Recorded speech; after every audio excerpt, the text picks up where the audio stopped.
All right. Good afternoon and welcome to this lecture number 7 of your Advanced Materials Chemistry course, which is on synthesis of materials. Okay. So today we'll talk about synthesis methods in materials chemistry. Till now, we studied about what is the general solid state chemistry, some concepts regarding that. Then, what are the factors that affect the structure? What are some of the little more complex structures? Then, what is the correlation between structure and property that we are tried to understand by taking few examples? Then, we also learned about the common defects that prevail in the material. Then one of the specialized extrinsic defect that we call as solid solutions. And then we studied about the phase transition, which has now brought us to the last module, last lecture in this particular module of Advanced Materials Chemistry course, which is synthesis methods in materials chemistry. Okay. Now, I do not really think that I need to emphasize that why is synthesis of materials significant.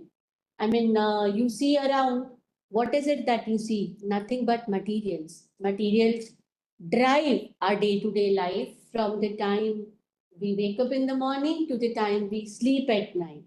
So basically, this implies that development of the society and development of humankind is actually very intricately related with advancement in materials and corresponding technology, which means that synthesis of materials which are better in terms of property, which are the improved version, or even the new materials that satisfy our need of sustainability and cost effectiveness and efficiency, that is actually becoming important day by day. So synthesis of material is definitely very, very important for us to function even in our day-to-day life. So much so that anybody of you, all of you have studied history in your preliminary classes. So in fact, the identification of era in the prehistoric times have also been identified by the kind of the material that was developed and used and employed in that particular era. So starting with the Stone Age to Bronze Age, Iron Age, Concrete Age, Steel Age, we are now in the Silicon Age. And this nomenclature itself shows the significance of materials for us. Some of the materials discoveries that have changed the world, this particular slide enlists some of them. And of course, these contain the materials that have also won the Nobel Prize for the kind of significance they had on improvement of science, causing fullerenes, high TC superconductors, and I'm talking of very typical solid state materials here, CMR material, conducting polymer, and very recently, in 2019, lithium-ion batteries, John B. Goodenough, Stanley Whittingham, and Yoshino were awarded Nobel Prize for their contributions to lithium-ion batteries. And you know, today we cannot really survive without our smartphones, and our smartphones involve, they use lithium-ion batteries. Okay, so of course, how are these materials obtained? They have to be synthesized by whatever route to optimize their properties. So synthesis is the key word. So that makes it very relevant that we also study about some of the common synthesis route that as a scientist, as a chemist, that you would be using. First and probably the mother of all synthesis route is your ceramic method or the solid state synthesis. Okay, this is also called the high temperature synthesis or the heat and beat synthesis, and we'll talk about it in a little more detail. Then some of the methods which do not really involve very high temperature, application of external high temperature. Of course, some of them have got the intrinsic in situ generation of temperature, but externally you do not really employ temperatures as high as you apply in the solid state synthesis. And some of them are listed below: combustion, template method, co-precipitation, sonochemical, microwave, metathesis, and so on. Some of the specific methods which are a little more specialized and of course which give rise to very, very interesting material and correspondingly interesting properties are like your intercalation, deintercalation, ion exchange, high pressure, melt and quench. Then of course, once you synthesize the material, you also need to process them. Okay. Some of the processing techniques include inkjet printing, screen printing, spin coating, and many a times nowadays, the biological materials are also used as template for synthesizing materials. And some biological route are also being adopted in many of the labs for synthesis purpose. Let us talk about conventional solid state synthesis. So when I say solid state synthesis, what do I mean by that? Okay. See, it is very simple. To start with, what do you do? What do you do? You see what are the reactants that would be required for your compound, the product that you desire. Then you write the equation, and then you take those reactants and you weigh stoichiometrically those solid reactants. Then you mix them either in a mortar or pestle or ball mill, whatever way. Mix them and grind them. And then you pelletize them. What do we mean by pelletizing? Making small pellets. So pellets are nothing but like the tablets of the medicine that you take. So make pellets out of them. And then finally you heat it at some, we'll talk about what temperature, but heat it at some required high temperature for longer duration. Okay. Then you take it out from the furnace and then you grind it and record the XRD and check whether your product has formed or not. If it has formed, very well, go ahead with whatever you wanted to do with it. If not, you go back to step number 2, where you will have to again grind and pelletize and then heat and, again follow the process that you've done in the first cycle. So, what does it mean? Solid state synthesis is a multi-step process. More often than not, it is a multi-step process. It involves intermittent grinding and repelletizing your material. You also have to choose sometime proper atmosphere depending upon your reactant and product, whether you want to do it in the open air, which we also call as static air, or you want to use the reducing atmosphere, or you want to use the oxidizing atmosphere. So it all depends upon what are your reactants and what are the products that you're looking forward to. Then the container in which you will hold your material and heat them. That also is very important. So crucible selection. Okay. So one thing that you have to remember is that solid state synthesis, because you are using high temperatures, okay, because more often than not, you are actually using not very high rate of heating and cooling, it gives you thermodynamically stable product. So if you're really expecting that you would get some sort of a metastable product from it or anything, that might happen. Nowadays, there are variation of solid state synthesis which you can employ to get the metastable product also. But most of the time, more often than not, solid state synthesis give you thermodynamically stable product. Okay. So this slide summarizes how you carry out the solid state synthesis. But is it that easy? Of course, it is easy, but you need to know various factors before you can really plan your solid state synthesis. So what are those factors and how do they affect? Let us know a little more about that. Okay, now this particular slide shows schematically how does the solid state reaction proceeds. Now, what is the advantage that we will gain after understanding this slide is we will know what are the factors that could affect and how we can relate it to our solid state reaction. Okay, so this is how the schematic is. Your light pink balls are, let's say, the reactant A and the dark blue balls are the reactant B. Okay, this is a situation when you have just weighed your reactant A and reactant B and put them in a mortar or a ball mill wherein you want to grind. Okay. So you grind them and this is how they look. You try to grind them as much as possible realistically because you really want the atomistic mixing of your reactant. Why?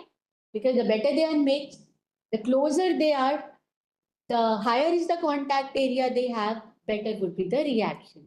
Okay. Now then, third step is you heat them. So once you heat them, this is what will happen. Okay. So what happen is particles of A will diffuse towards particle of B to form the particles of C, which is denoted by the dark pink thing. Okay. Now, after heating some time, the situation would be what you are seeing in figure 3. Remember, this is not a liquid medium, this is a solid medium. So, for particles or atoms of A and B to diffuse towards each other, a lot of energy is required because they'll have to break the bonds, diffuse towards each other, and then react to form the product C. That is the reason you need high temperature. Okay. So what will happen is even when you heat it, now some after some time this kind of scenario will result when A would have diffused towards B, B would have diffused towards A, they would have reacted and formed C, and the layer of C will form. Now after some time, what will happen is this layer of C would be thick enough so that it will prevent the diffusion. Ultimately, it is solid state. Diffusion in solid state is not easy. It will prevent or restrict the diffusion of A and B towards each other. So at one time, it will happen is that howsoever long do you heat at that particular temperature, the situation will not really improve a lot. So you will have to take this material out of the furnace, you will have to again grind it and heat it. That is why solid state is a multi-step process because you need to take out, you need to break the product layer that has formed so that again the fresh area or surface area of A and B can come closer together and the reaction can proceed. So ultimately, depending upon your reactants, at some point after 2 step, 3 step, 4 step, you will get final single phasic product C. Okay. So this is how it schematically shows the formation of the product layer. So what we have concluded from this slide is solid state reactions are mostly diffusion control. Now you remember this and then it will be very easy for you to decipher what are the factors that could affect your solid state synthesis. Before moving on to that, what is it that we need for synthesizing our material by solid state? A, you need to grind them, right? So you need mortar and pestle. Or if you have more material, the mortar pestle are also available in varying sizes. But if you have really more material and you want to do it more efficiently, you can also use ball mill. So what does your ball mill has? It has some stainless steel pots so that you can put your powder in it, and then it has some balls. Now that ball mill, these pots, they rotate on their axis as well as they rotate. It's like moon, it rotates and revolves. So when this rotates and revolves, the balls collide with each other, and in this process, the material gets ground and mixed. Okay, so grinding, after grinding, what you need to do? You need to pelletize the material. So what will you, how will you pelletize it? We have something called die and plunger. So this is a die, okay? We put powder in it and then on top of it, we put this kind of plunger. This goes on the top and this chota plunger, this thing or this thing, it goes at the bottom so that you press the powder and then this die plunger set containing the powder, you put in the pelletizing machine. Now pelletizing machine could be manual, it could be automatic.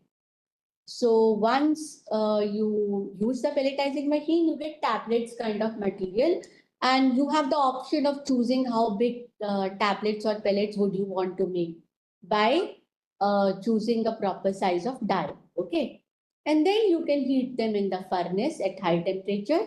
Furnace could be muffle type. Muffle type is also called the box type furnace, and you have this heating cavity inside it wherein you can place your material, or you could also have the tubular furnace where you have to insert your material from here inside the furnace. Okay. So now that we talked about that solid state synthesis are diffusion control reactions. That means what will affect it? A, you actually want your atoms, the reactant atoms, to diffuse towards each other in solid state. So you need to provide them energy. That means temperature. High temperatures are required for solid state reaction. Duration of heating, how long are you heating it? That affects. Okay. And not just temperature and duration of heating, but also the heating and cooling rate. Now, what do we mean by heating and cooling rate? Once we put our sample in the furnace, we program our furnace. That is, suppose I want to heat my sample at 1200. Then I program my furnace and I ask it to reach to 1200 at some particular rate. 2 degree per minute or 3 degree per minute. Sometimes we go as high as 10 degree per minute, but we generally try to optimize it at 4 to 5 degrees per minute. But even this heating and cooling rate affects your reaction in terms of it might affect in certain special cases, and that is why this is also an important parameter that you need to take care of. Reactants. What are the reactants that you're taking? Whether you're taking the metallic form, or you're taking nitrates, or you're taking oxides. So everything affects, and depending on your reactants only, you need to plan how to carry out your solid state synthesis. Area of contact, the better it is, the faster and the more complete would be the reaction. Let us take them one by one. Now, how to choose the reaction temperature? Okay, so we just a while back we understood that these are diffusion control. They need energy to diffuse. So obviously, more often than not, they will not occur at room temperature. So what are the guiding lines for this? So what you do is, suppose you have reactant A and B that you're looking forward to combine to form the product AB. So what you do is you compile the melting temperature of your reactants. Okay, melting temperature. If they are nitrates or carbonate, then their decomposition temperature as well, because ultimately you're going to heat them. Okay, so once you have compiled, now there is a law, Taman's law.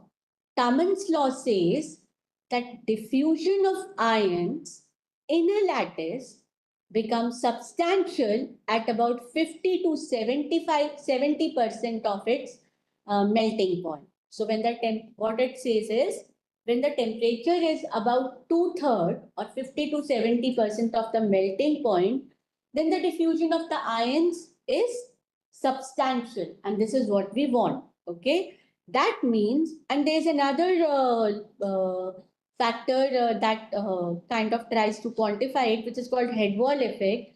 Head wall effect says that if your reactants are the solids that might have the probability of undergoing a phase transition in your temperature range of synthesis, then you should also understand that the reactivity of the solid increases in the vicinity of the phase transition temperature. Okay, so now you remember these two things.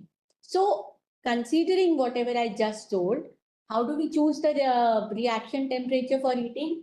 So what we do is we compile the melting point of the different reactants, and then we see what is the melting point of the lowest melting reactant. Okay, so my first heating temperature, if I do not have an experience with that kind of system, my first heating temperature would be 50 to 70% of the melting point of the lowest melting reactant. All right. So this is how we select this is a general guideline to select the reaction temperature. Second point, you know that you need good area of contact between your reactants. How can the area of contact be increased? By grinding.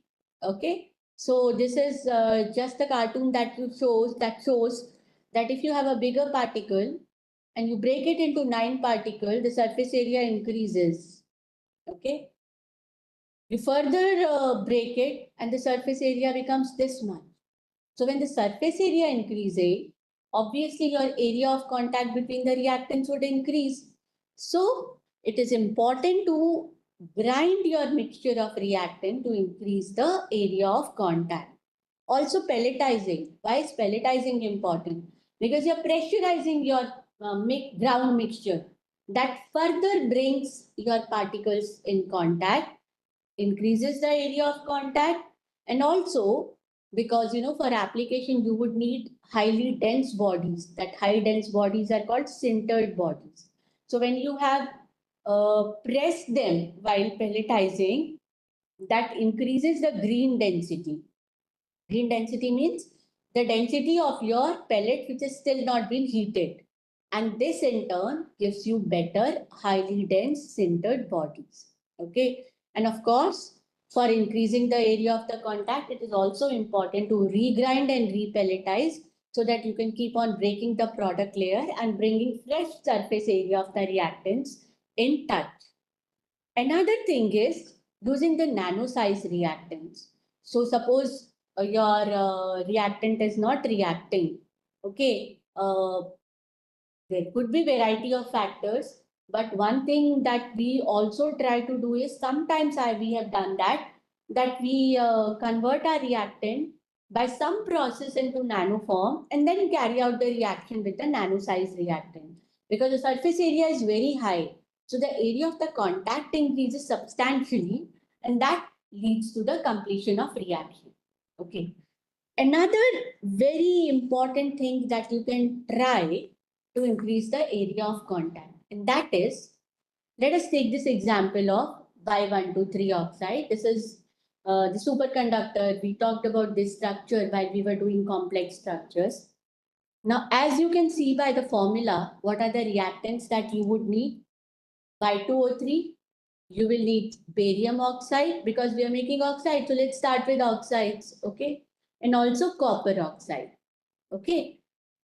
So I take oxide, I can carry out the reaction. But suppose I take a carbonate, let's say barium carbonate, okay? What will happen is barium carbonate actually will decompose at some lower temperature into barium oxide yielding carbon dioxide. Okay. Now, what happens is decomposition of barium carbonate into barium oxide will in situ produce fine grained barium oxide. Okay, so this in situ decomposition of a reactant to get your original reactant will produce the fine grained reactant with high surface area that would ensure higher reactivity. So this is also one of the strategy to have better area of contact. Okay, the nature of the reactants. When you start your reactant, let's say you are taking oxide, you should be very sure what is the stoichiometry of your reactant. For example, the rare earth oxides, they all exist as Re2O3, lanthanum oxide, then neodymium oxide, and terbium, samarium oxide. But terbium oxide is one such oxide. On the shelf, it exists as Tb4O7 and not Tb2O3. Okay.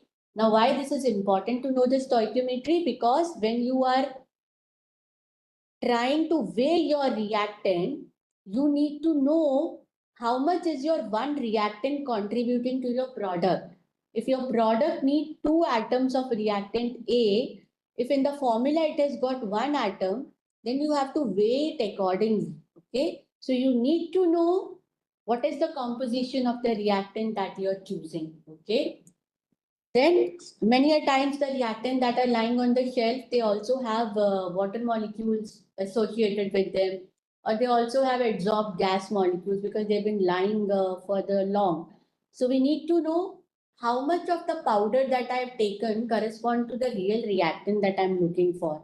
For that, you can heat it. Let's say you want to remove water, heat it at 200, 300.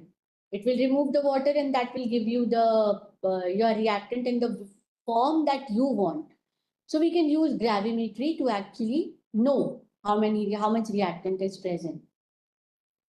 Precisely because of this reason, to remove the water that has occluded onto it or the gases that are adsorbed because it has been lying for long, what we do is any good solid state synthetic chemist will preheat the reactant. Preheating is very essential and It can be what temperature would you preheat, that you can determine by running a TG plot on that. The TG plot will show you the weight losses and finally the constant weight, and that will help you to determine the temperature at which you can preheat the sample. Another very important thing. In the last slide, I told you that if you can take the precursor, such as carbonate, and in that class you have acetate, nitrate, oxalates, etc., then you can get in situ fine-grained reactant. But what happens is, now, suppose I've taken carbonate and I've set my furnace to go from room temperature to, let's say, 1200, okay, at a particular rate. And let's say my carbonate decomposes at 800. Okay. Now, if it is if the temperature is being increased continuously, what will happen is at the decomposition temperature, it will suddenly decompose. There's a possibility of it spilling out, because the gases are also produced, spilling out of your reaction container. So the temperature profile that you would choose has to be adjusted accordingly. For example, in this case, you have to choose your temperature profile such that you will ask your controller to stop heating at 800 for, let's say, half an hour, so that it can decompose quietly, and then increase the temperature up to 1200. So choosing a proper temperature profile also becomes very important in certain cases. Okay, now you're carrying out your reaction in some container, right? Choice of that container. How do you select that container? That is also very important. You will get access to this PowerPoint and you can read it in detail. But obviously, if you apply logic, what will it depend upon? It will depend upon the synthesis temperature that you're using, right? If at least your crucible material should be able to survive that temperature, then the nature of the reactant, your reactant should not react itself with the crucible material, or the nature of the product. Okay, that should be, your crucible material should be inert to that. And also, many a times, the cost of the material. If I can work with quartz, which is cheaper, why should I go and buy the platinum crucible, right? So everything has to be optimized. Similarly, the price range will encourage me to use quartz, but the quartz cannot go up to 900. Also, quartz will react if you're synthesizing metal fluorides. So in that case, I will choose platinum A. It can go up to 1400 and it will not react with metal fluoride. Of course, it also has its own sensitivities. I want to go more than 1400 temperature. I can use alumina board. Recrystallized alumina boards are the most common crucible material employed, but they also react with fluoride. So I'll have to go to platinum, or I'll have to go to some other inert material. If I want to go to very high temperature, let's say 2000, I use this inert oxide, magnesium oxide, yttrium oxide, and so on. If you want to have, go in vacuum up to even higher temperature, 2500, you can use graphite, but we have to be very cautious to go in vacuum. Otherwise, it is carbon, it will become CO2, right? So also, it is incompatible with reducible metal oxides. So there are many things that you need to take care, but by and large, if you're working in oxide chemistry and you're not working with fluorides, let's say, alumina is a safe choice to recrystallize alumina is a very, very safe choice. Control of atmosphere. Why is it important? Of course, it is important. When your reactants are inert, nothing is going to happen to them. Simply go for static air. Static air means you don't bother about the atmosphere. Just put it in the furnace. Or you can also use flowing gases depending on various conditions. What could those flowing gases be?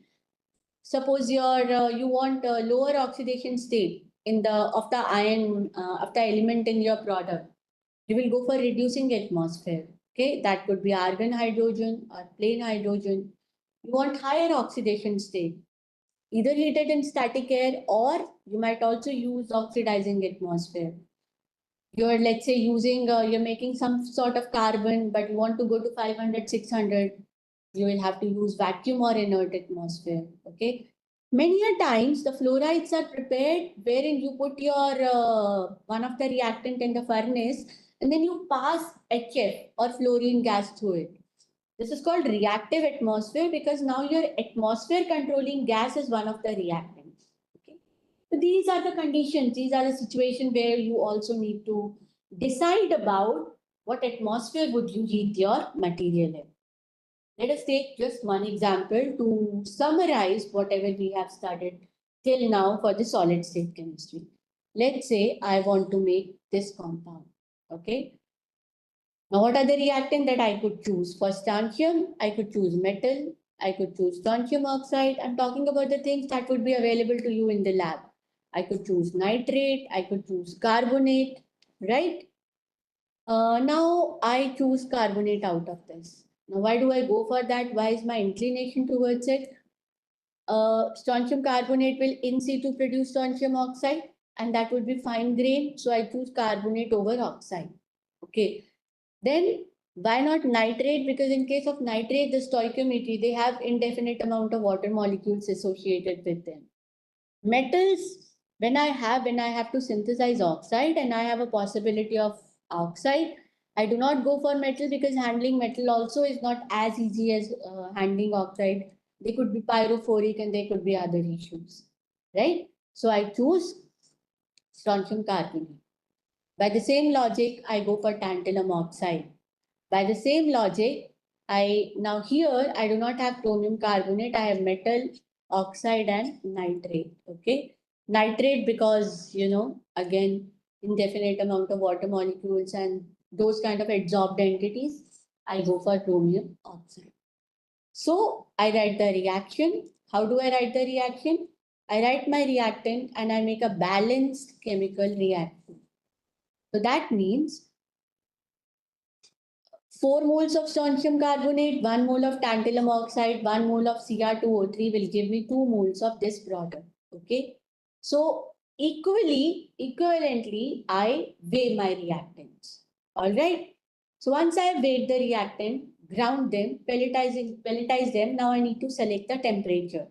What do? I compile the melting points. Okay. But for this, first of all, I also have to take care that strontium carbonate will decompose to strontium oxide at certain temperature. Note down that temperature from literature and you have to program your furnace in such a way so that at decomposition temperature you wait for some time. Okay. Then you compile the melting point of all the oxides. These are the melting points: strontium oxide 2700, tantalum oxide 2000, and chromium oxide 2710. Make two-thirds of it. We said 50 to 70%, and these are the values I get. So what is the lowest value? 1107. Okay. So at first glance, my first because it's a multi-step, it could be a multi-step synthesis if you do not get your proper product in first heating. So my first reaction temperature, I can safely choose as 1100 or 1150. This is how I plan my solid state synthesis. Sometime you want to prepare the moisture sensitive compound, and how do you do it? For example, fluorides. So what we do is, I'll give you a typical example. Take your fluoride reactants, mix them, grind them, and we just studied that platinum are inert to fluoride. So what we did is we make the tablet, we wrapped it in a platinum foil. All right, that wrapped material, you put it in a glass tube, quartz tube. Okay, and then you create vacuum because if there is oxygen, this fluoride will react. You create vacuum in that tube and then you seal it. Seal it means you cut out an ampule like this. Now this ampule itself you insert in the furnace and heat it. Like for fluorides, the rare earth fluoride that I worked on needed the temperature of 900 and they were good to heat at 800 to 8 hour to 9 hour to get the product.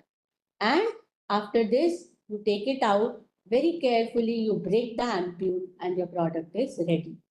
So one such product of indium hafnium H5, F5 was obtained by this route. Okay. I'll take a break of 2 minutes and then we'll come back. Any problem, you may write in the chat box.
Okay. So, as I told you that we can heat our the solid state reactions can be carried out in the furnaces. So most of the furnaces that you would see in your lab are resistive furnace. Okay, that is a heating element. They've got high resistance. When the current passes through them, that they lose energy as heat. That heats up your furnace cavity, and finally you get the temperature required for what you are looking at for your synthesis. Okay, so but there are variations of these heating sources, energy sources that can also modify your synthesis.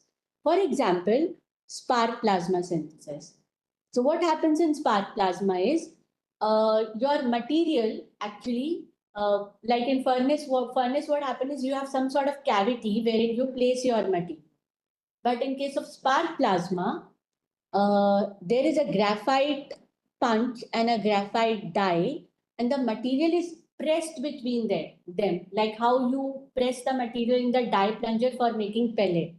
And then the current is passed through it so that the current directly passes through your material. It is a you pass the pulse direct current, so materials get it gets internally heated by Joule effect.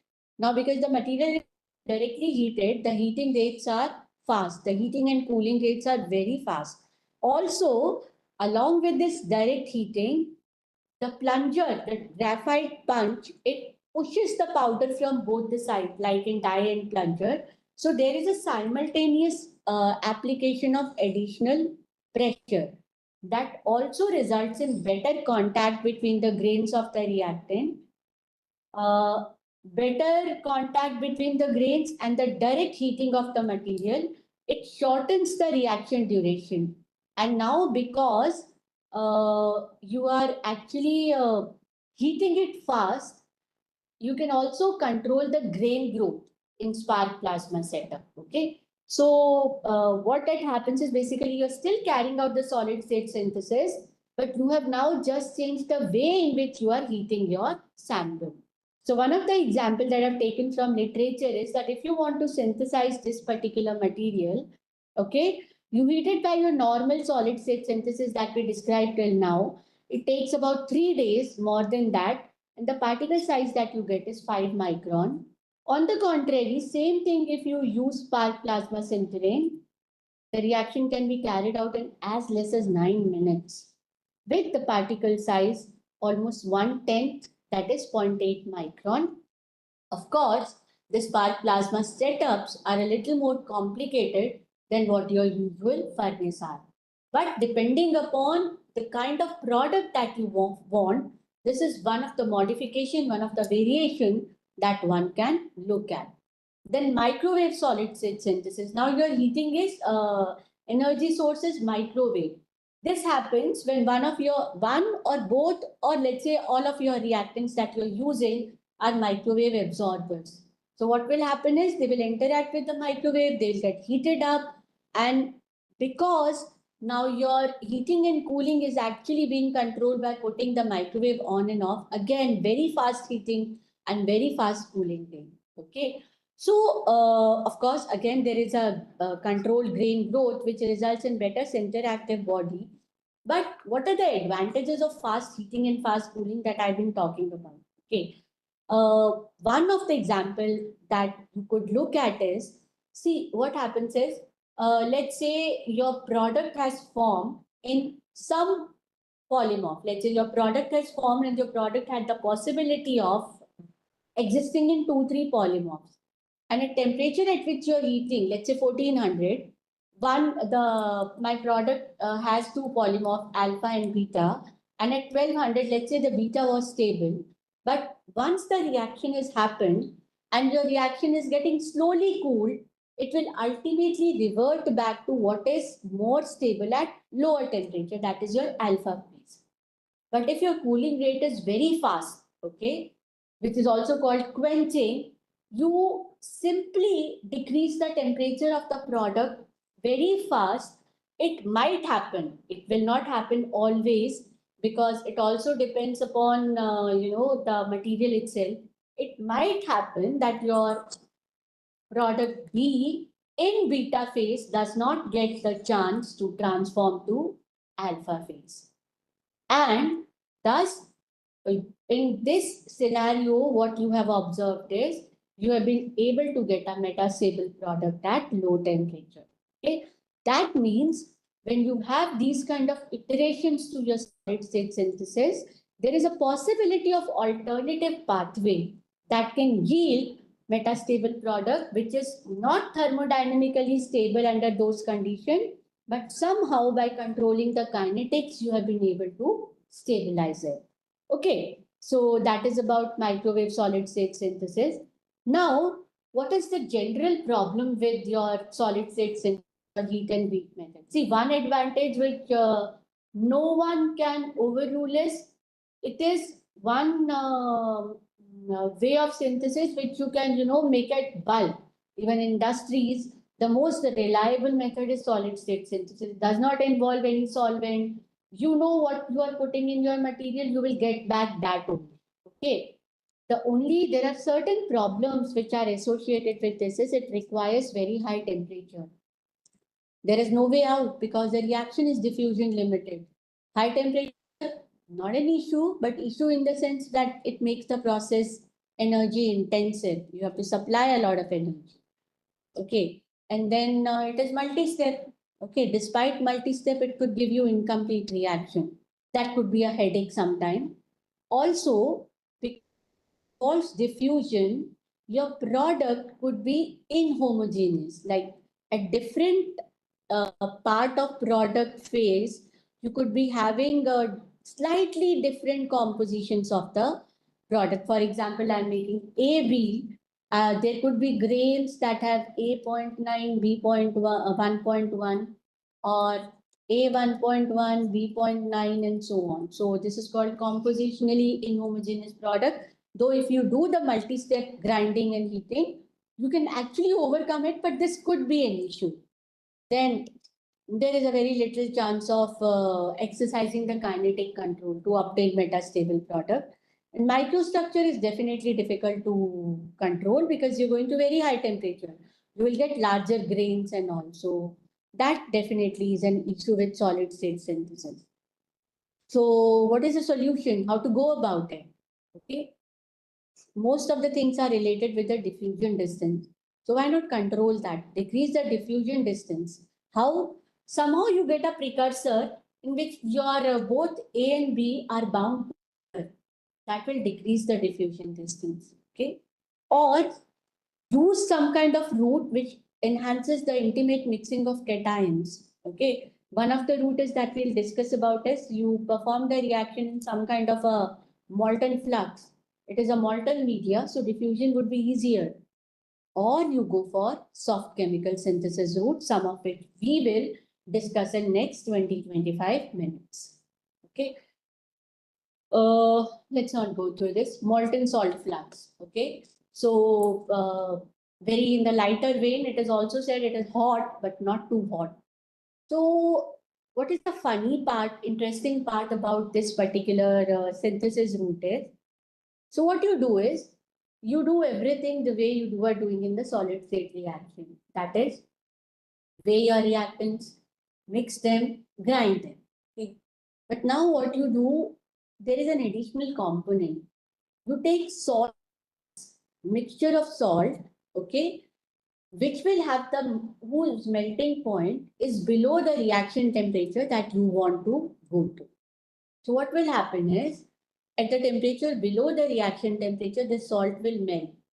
And when you will go to the reaction temperature, this molten salt will provide the media for your ions to diffuse easily, and hence it enhances diffusion. It lowers the reaction temperature. For example, in solid state, if you had to go to 1400, you will need lesser temperature because now diffusion is way easier. All right. And then, so what is the fun part of it? You have done all this, then what happens? Now, once your reaction mixture cools down, this salt will solidify. Now, the salt that you have chosen is water soluble, but the product that is formed is not. So, what will happen is once you have solidified your reaction mixture by cooling it, simply wash it with water. So, what will happen is the salt will go away because it is soluble, while your product will not. It will remain there. Try it and use it. It's as good as that. So, and that salt mixture that you are employing is called flux. That is why this method is called the molten salt flux synthesis. Okay. So, I have described how to go about it. You weigh your reactant, and also some things that you need to take care of is what will be the ratio of your oxides and the salt flux that you are taking. Okay, your oxide could be 1 part, salt could be 10 part, it could be 20 part, 50 part. Those are the things that you need to optimize.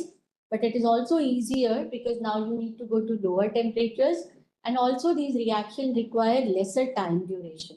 So that can be optimized. Okay. And then once you have weighed your reactant, grind both reaction and flux, mix them nicely. Okay. Choice of container. It will depend upon the salt. For example, you're using sodium chloride flux. You can use this thing. But if you're using, you can use your platinum crucible or alumina crucible also. But if you're using NaOH flux, then you'll have to use the inert material. Okay. Then once you have done that, heat it at the temperature greater than the melting point of the salt.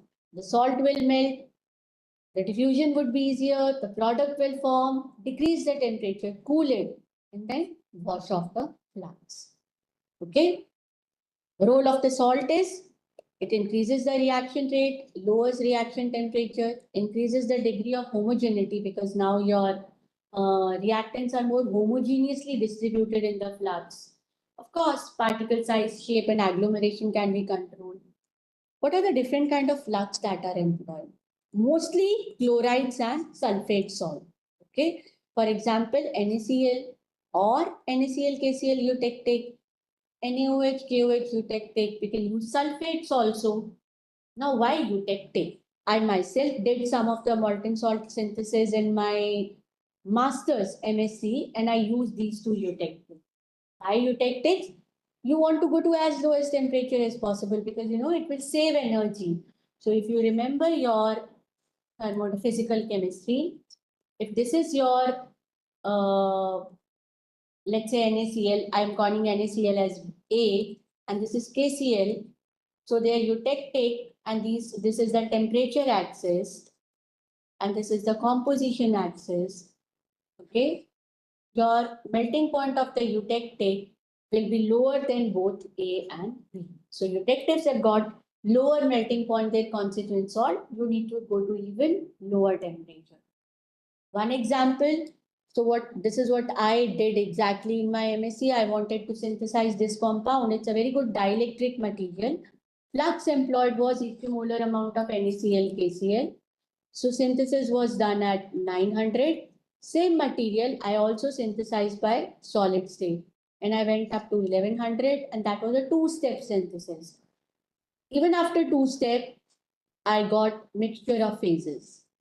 Okay, here in single step, lower temperature, lower time duration, a single phasic product could be obtained. Okay. What could be the problem? Could there be any problem with the molten salt method? Yes, of course.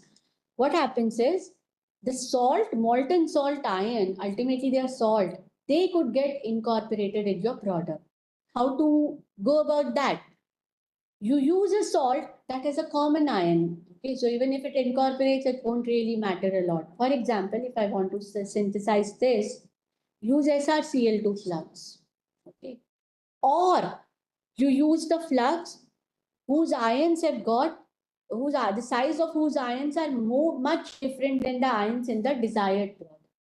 In this case, what happened is because the sizes are very different, so they will not incorporate. Remember your solid solution, the sizes have to be similar. Okay. For example, if I want to synthesize lead zirconate, I might as well use boric acid flux. Why? It's a very small ion, whereas lead and zirconium, they're all big ions, relatively. Okay. Of course, morphology, you get nice, the morphology is also better. This is this compound synthesized by solid state, and this compound synthesized by flux route. So you see that here you have better, well-defined grains in this material that was synthesized by flux route. Okay. Another route, metathesis. Very, very interesting thing. It is nothing but double ion exchange. What does it mean? I want to synthesize this product. Okay. I choose the reactant as AB and CD. They will swap their ions. Both the ions get exchanged. You get the product AC and BD. Many a time, simply by grinding, you can get it. But what drives this reaction? Why would they react this way? These are called thermokinetically coupled reactions. So the interesting part is, if AC is your desired product, it is actually BD, which is highly stable. Okay. The stability of the BD drives the reaction in the forward direction. It speeds up the reaction, and in turn, the AC also gets formed. Okay. So the activation energy of the reaction is derived from high heat of formation of the product that is stable. Many cases, it is your byproduct. Okay. The only thing is, some of them are highly exothermic and you really have to take safety precaution. For example, synthesis of dichalcogenide like molysulfide. It can be done simply in mortar pestle. You take molychloride, you take Na2S, and then you will get this product. But of course, you have to take care because this reaction is exothermic. Now, this is done at room temperature. You can also do it at high temperature. For example, I want to make LaMNO3. I take LiMNO2, I take lanthanum oxychloride. They react together, forming, if I want Mn in 3 plus oxidation state, I will have to use the inert atmosphere. I'll get this product. If I really do not bother about the oxidation state of manganese, okay, you can simply heat it in air as such, and you will get this product. And then once you have got this, you know LiCl is water soluble. Just wash it off and you'll get your product. This is called solid state metathesis. Okay. So I'll take another 2 minutes break and then we'll talk about some of the soft chemical synthesis, 3-4 routes before calling it off today's lecture. Okay. I'll just take a break for 2 minutes.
Okay, so many a times to overcome the drawbacks of solid state synthesis of their multi-step heating and inhomogeneity sometimes that creep in. What we do is we prelude to high temperature heating. We can also synthesize them. We can also make a precursor by using some soft chemical synthesis approach, and then the product, if needed, can be heated at higher temperature to get the desired product. So what are those precursor route that you can use? This first of all is co-precipitation. Co-precipitation is nothing. You basically take the ions of interest in, let's say, you mix the starting reagents together in the solution, then remove the solvent or precipitate it so that they are in the form of same compound as such, and then you heat the resulting gel or precipitate to induce the reaction so that you get the desired product. For example, I want to synthesize this spinel zinc ferrite. What I can take is I can take similar, I can also go for, if either I can go for the similar salt of it. Let's say here I take zinc as iron acetate and zinc acetate, and then make sure that the stoichiometry is what you want in the product.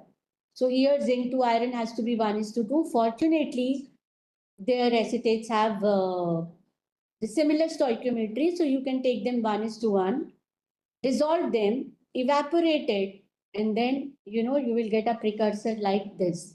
So simply heat it at 1000 degrees centigrade and you will get the product. So if we did not start with this, we really had to go to much higher temperature and do the multi-step heating to obtain this particular spinel. Okay. Or many a time, sometime if you do not have, let's say, same salt, you can also just dissolve them and then add hydroxide to it so that they get precipitated as hydroxide. Separate out that precipitate and then heat it to get your desired product. For example, in this particular study, we wanted to make a solid solution of cerium vanadium. That is, we wanted to study this system, cerium vanadate, where we could replace vanadium by, we wanted to see how much moly can actually go inside, how will it affect the structure, and can it yield any good functional material. So in this particular case, we started with cerium nitrate. It is soluble. Ammonium vanadate, you heat it at 70 to 80 degrees, it becomes soluble. And then ammonium molybdate is also soluble. Then what you do is mix them, dry them, and then filter the precipitate. You'll have to maintain the pH, wash it, and you'll immediately get this solid solution. We did not have to heat it. And then, of course, the later characterization study showed that approximately 40% of moly can be placed in place of vanadium, maintaining the same structure. This is how the TM looked like, and these samples were tested for their uptake of lead from the solution. And they showed the compound, which had 40% moly in it, showed exceptional uptake of 100 milligram per gram of your solid in as less as 10 minutes. Okay. Advantages, super easy. You simply have to co-precipitate. It is fast, energy efficient, you're not heating it. You have control over composition to a large extent. Limitation, your reactants have to be comparable solubilities. Because if the solubilities are different, then whatever precipitate you're getting will not have that stoichiometry as you wanted to have in your product. They should not have different precipitation rates, same problem. Sometime that is a problem with the solution route, which I told you that are not there in the solid state route. Trace impurities also get precipitated, and there is not much control over particle size and co-precipitation. Okay, batch to batch reproducibility could be an issue, but still it is one of the simplest route to obtain a precursor of a desired product that you might want to obtain at high temperature. Sol gel, many of you who do material science would know of this particular method.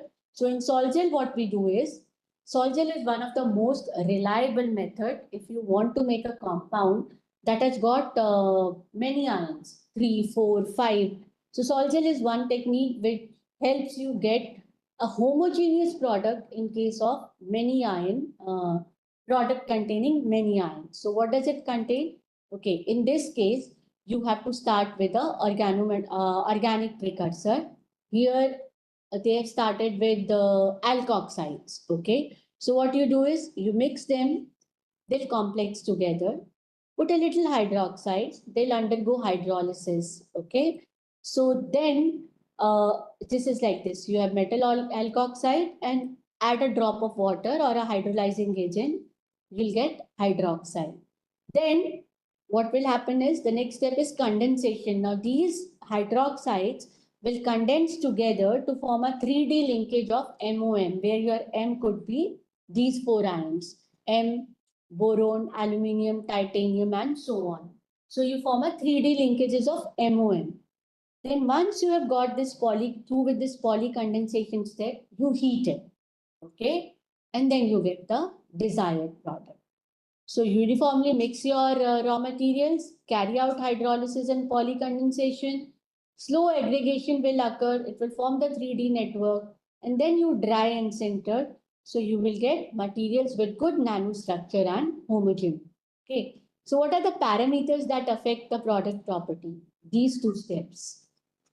These are the one that control the properties of your product. Okay. And advantages are your starting material are in the molecular level. You're working in solution. So final products are homogeneous. High purity can be obtained. Moreover, most importantly, it allows for the fine control of the product's composition. It gives homogeneous product, and it is very good synthesis route for preparing multi-component material. Limitations: longer, and you are involving organic solvents, which you would preferably want to avoid because aqueous synthesis are definitely easier. Hydrothermal synthesis, this is based on your pressure cooker synthesis. So what happens is basically you take your reactants in a vessel which is filled with water, okay, and then you heat it. In the pressure cooker, as you heat it, the pressure is generated and the whistle blows off. That releases the pressure. In this case, the whistle doesn't blow off. The autogeneously generated pressure is there, and that pressure helps in the carrying out of reaction and formation of product. Okay. So, hydrothermal method of synthesis involves performing a heterogeneous reaction. All your reactants, if they are soluble, very well. If they are not soluble, if they are sparingly soluble, even that would work. Many a times, one of them is not soluble and the other one is soluble, that also works. Okay, so what you do is you perform a heterogeneous reaction in the aqueous medium and temperature above the boiling point and pressure above the 1 bar. Okay. When you are not using aqueous medium, let's say you're not carrying out the reaction in water and you're using alcohol, then your synthesis route is called solvothermal. Now, what are the advantages of hydrothermal synthesis? The hydrothermal method is what nature employs to give you the product, because under the earth crust, you have high temperature, not very high temperature, and also higher pressure. So, in this process, why is hydrothermal interesting is because you get very nice morphologies. If you want to prepare the layered materials, nanowires, nanotubes, this is the synthesis route that you would resort to. What is the role of water? First and foremost, that is a reaction medium where your reaction is carrying on. It transmits pressure, and then we know that some or all of the reactants are, if not completely soluble, they would be partially soluble in the water under pressure. Okay, so that aids and fastens the reaction. This is how your hydrothermal setup looks like. You have an autoclave, which actually is heated from outside. The autoclave will have a Teflon liner in which you will put your reactant solution, and then you will seal it, and then you will either put it in the furnace or you have the hydrothermal setups wherein it is heated. Okay. The liner, if it is Teflon, You cannot go beyond 200 degrees centigrade because it will then disfigure. Then for higher reaction temperature, let's say 300 or 350, we use the stainless steel liners. Okay. So what are the temperatures we go up to? We go up to 100 to 200 degrees centigrade if I'm using Teflon. Time we can optimize, we could do it overnight, 8 hours, 9 hours. In some cases, we also go up to days. Now, this is a slow reaction wherein externally you are applying milder temperature, 100, 150, 200. Okay. What about pressure? Pressure is generated by the steam that is formed, that is called autogeneously generated pressure. Okay, and what decides what kind of pressure would be generated? That is decided by uh, the volume that you have filled up in your container. More is the volume, higher would be the pressure. You know there is a pressure volume curve of the water that can be referred to while deciding how much I am going to fill my container. Also, in some of the autoclaves, which are nicely designed for this particular pressure application synthesis, there is also a provision that a gas can be provided from outside to apply external pressure. And that is an inert gas which does not disturb your reaction. Okay. Advantages are you are using only 100 to 200 degrees centigrade of temperature. So you can actually synthesize the phases which are not otherwise stable at high temperature. So at lower temperature, you can synthesize them. Also, you get nice larger size, relatively defect-free crystal. And sometimes metastable phases are also, it is possible to synthesize them. Limitations are you need to have expensive autoclave. There are safety issues because you are generating pressure. So, all the safety precautions have to be taken care of, which are there in the hydrothermal synthesis that are provided by good vendors. Okay. And if you want to synthesize multi-component material, that could be little bit of an issue by hydrothermal synthesis route. One synthesis that we carried out in our lab, synthesis of this kind of material, okay? And I wanted to synthesize something else, but because we carried out the reaction by hydrothermal, we got a layered material of this. I wanted to synthesize this particular compound. Instead, we got this compound which has got layered structure. And when we did the electron microscopy study on it to study what is the morphology, this is probably one of the best SEMs that I have observed. In my studies, I got nice regular hexagons for this kind of material. And of course, it was then employed for a variety of applications like photocatalysis and so on. Another route of synthesis, okay, I'll just describe it in very brief. Sonochemical. So what does it do is, when the sound waves, they react with your reaction medium, let's say water, at high frequency, what it does it generates hot spot. Okay, they're like acoustic bubbles.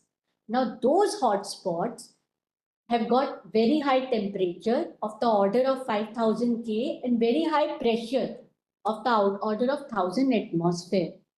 But this happens only transiently for a very small interval of time. Okay, the rate of heating and cooling is this high. And inside those cavities or those hot spots, the reaction happens. And that leads to the formation of product. And sometimes you get unique materials. Okay. So advantages of this is you have this is how the sonochemical setup looks like. This is your cooling bath. Okay, this is your ultimate actual reaction vessel. Now this contains your reactants dissolved in water, and this is your titanium horn which vibrates, create sound waves. Those sound waves create acoustic cavities. Reactant inside those acoustic cavities undergo reaction to give you the product. Okay. Advantage is outside temperature that you heat up to is hardly 70 to 75 degrees centigrade. But inside, this is the kind of condition that you are generating in those hot spots. Okay. So what it does is it actually permits synthesis on the bench top in the room temperature liquid that would otherwise have required high temperature, high pressure, or even longer reaction times. Okay, and you get very nice morphologies. For example, in this case, we started with indium ethoxide. We wanted to prepare indium oxide. But first, we got indium hydroxide because we used the hydrolyzing agent to hydrolyze this particular reactant. So nice nano cubes were obtained, which were then heated up to 500, 600 to obtain this kind of morphology. And as you can see, they are monodisperse. So what do we understand when we say monodisperse? Monodisperse means your particle sizes are almost similar. It's not that one is 2 nanometer, the other one is 50 nanometer. They are almost of the similar sizes. That is the beauty of this rule.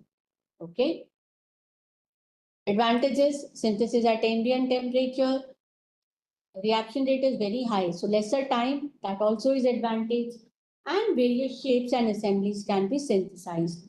Then what are the limitations? Is there any limitation? Your acoustic cavities can generate high temperature and pressure. So heat sensitive materials cannot withstand that. Scaling up is difficult. You want to scale up the synthesis of material, that would be difficult by this route. And of course, it is energy intensive. Why? Because you need a lot of energy to carry out sonochemical synthesis. Therefore, how much material you have formed per unit energy that you have supplied, that in this case is low. See, every synthesis route has got pros and cons. Some you can scale up, some can give you good morphology, some can give you reaction completion. So, depending on what you need to choose your synthesis route.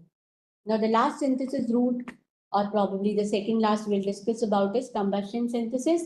This is one of the route that we follow most in our lab. I'll not go into the slide. I'll try to explain you verbally first. So what you do is combustion, right? The name says gel combustion. We form a gel and we make it undergo combustion. Okay. So what happens is when you want to do the combustion, what is it that you need? You need an oxidant and you need a fuel. This is what we do here. We take our reactants in the form of the oxidant. That is, we take their nitrates and their water soluble. Then we add a second component, which is the fuel. Now it serves the dual purpose. It complexes your reactant so that now your reactant ion are in the vicinity. That decreases the diffusion distance. B, when you evaporate it, because it is a complexing agent, it forms kind of gel. Suppose you did not have this and you had only the nitrates in the water. Once you evaporate it, you'll be left with the powder. But when I put my complexing agent and now I try to evaporate, in the end, I'll be left with a gel. Okay. And that gel can now be heated up to a slightly higher temperature, which is, of course, it has to be the temperature higher than the ignition temperature of your fuel that you've added. It undergoes combustion in the beaker. Okay. Now, and this combustion goes on for a very short time. So for a very short time, depending on how much fuel you have taken, you are able to generate temperatures as high as 1200, 1300 degrees centigrade. That leads to carrying out of reaction and formation of the product. Many a times you directly get product. Many a times you get precursor, which can be heated again up to a higher temperature, of course, lower than what you would have required by solid state, and you get the product. Okay, that is the gist of the gel combustion reaction. What is the requirement? You should have clear solution. If you do not have clear solution, you cannot proceed by gel combustion. What is the requirement of your reactant? We use our reactant as metal nitrate or oxynitrate. Then our fuel should have low ignition temperature because I want to carry out this reaction only on the hot plate that you use in the lab. Also, it should be good complexing agent. Okay. So these are the material that can be used as fuel: hydrazine, urea, glycine, citric acid, and all of them are very cheap. That is another advantage. In our lab, we have used glycine, citric acid, urea, hydrazine, and ascorbic acid also. This is the one that we use most. Okay. I've explained you this process. You obtain a transparent aqueous solution containing nitrate and a fuel, dehydrate it slowly on your hot plate. Once you get a viscous liquid or a gel, raise the temperature of the hot plate to, let's say, highest. It could go up to 250 or 300, mostly 250, and you'll get a voluminous nano product. Okay. So that is how you carry it out. And this is just a picture of how it looks. This is your gel that you have obtained after dehydrating. And this is how the combustion in the beaker looks like. Now, whether you obtain flame or you do not obtain the flame, it depends on two factors. One is the nature of the fuel, and second is the nature of your oxidant and fuels ratio. These are the two factors that will control whether you will get which will control basically your powder properties. Okay, nature of the fuel, how will it control? Suppose your fuel has high carbon. High carbon means the combustion will be sluggish. You will not observe. You might not observe flame. Flame temperature will be lower. Flame temperature lower means you might not get the final product. You might get the precursor. Okay. But now because your flame temperature is lower, you'll get smaller particle size. That is the advantage. Okay. If you have less carbon content, you'll observe flame. The flame temperature would be higher. Chances that you'll get product in the beaker itself are also higher. But because you're going to higher temperature, the particle size would be bigger. Okay. Oxidant to fuel ratio. Why? Because this indirectly controls your flame temperature and particle size. And how do we calculate it? By balancing the oxidizing and reducing valencies that you can, read. These are very simple concepts. So, depending on what you want nanopowder, go for fuel deficient thing. You want your this thing priority is getting the product. You want higher temperature, go for the higher fuel excess, or you basically try to go to the stoichiometric ratio also, depending on what you want. If you desire to synthesize your material at higher temperature anyway later on to get the sintered bodies, it is always advisable to go to the fuel deficient thing. Okay, this is one slide that shows that when you have fuel deficient, you get lower particle size. When you go to stoichiometry, you get higher particle size and so on. Okay, morphology difference, obviously, you are adopting different synthesis route. This one gives you nice morphology. This is ND2ZR207 synthesized by gel combustion. You see how packed it is. And this is the one that you obtain by solid state synthesis. Okay, now because in your beaker, you are getting a gel, which ensures better homogeneity of your reactant ion. What happens is, sometimes even if your solid solution predicted between A and B reactant was not possible, I mean, it showed that it will give only the limited solubility. Because you are forming a single precursor, you are actually trying to control your reaction kinetically, and it might happen that you will get a single phase throughout, and we have done it many number of times. This was one system that we tried to prepare by gel combustion. We made almost 11 composition. This is what we obtained by gel combustion, all of them single phasic, okay? But thermodynamically, they were not stable. That is why when we heated them at higher temperature, at 1250, the single phasicity was left only up to 30%. So what you can do, you can control powder properties. You can make nice nanopowders, control morphology. Not just that, you can control the solubility limit. You can control the crystalline phases. So the possibilities are endless. It is what you want to achieve from that. Okay. Now this is the ion exchange synthesis. Basically, in ion exchange synthesis, one of your reactant is an exchanger. It has an ion which could be exchanged with a different ion. And finally, when the exchange happens, you get your desired product. Okay. So some of the features are basically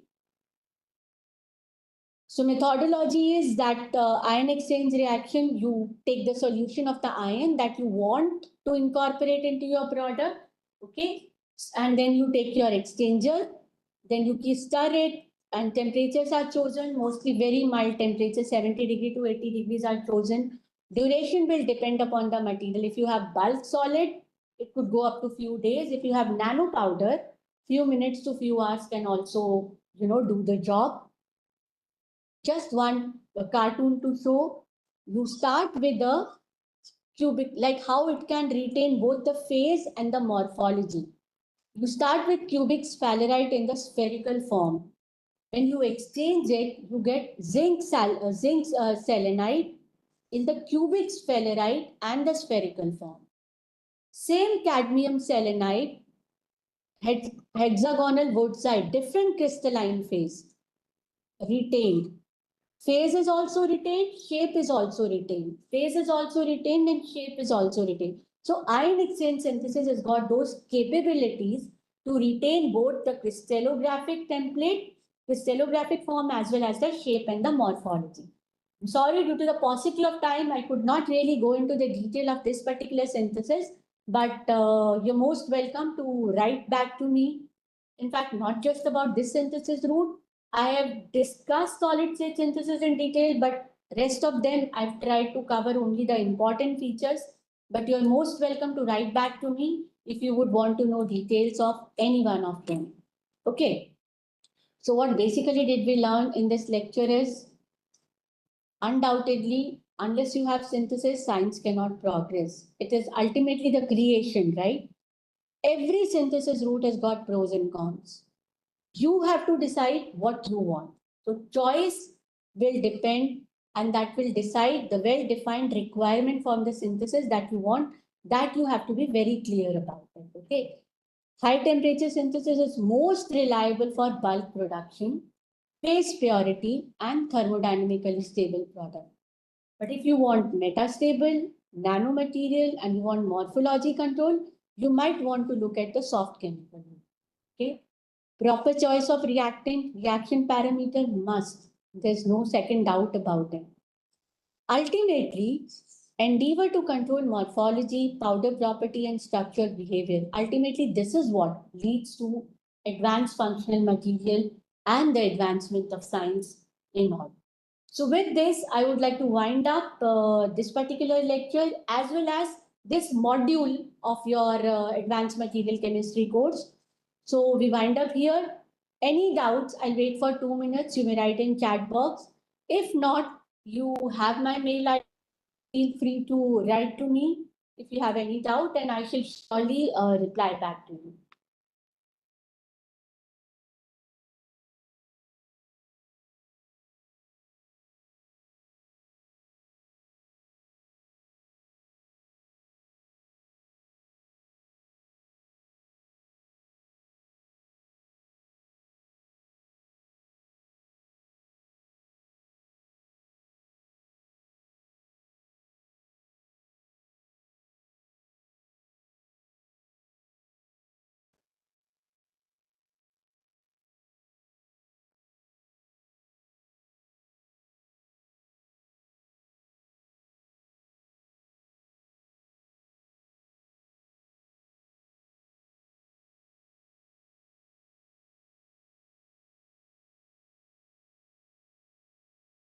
Okay, I don't really think there's any doubt that you need to ask. So we'll wind up here.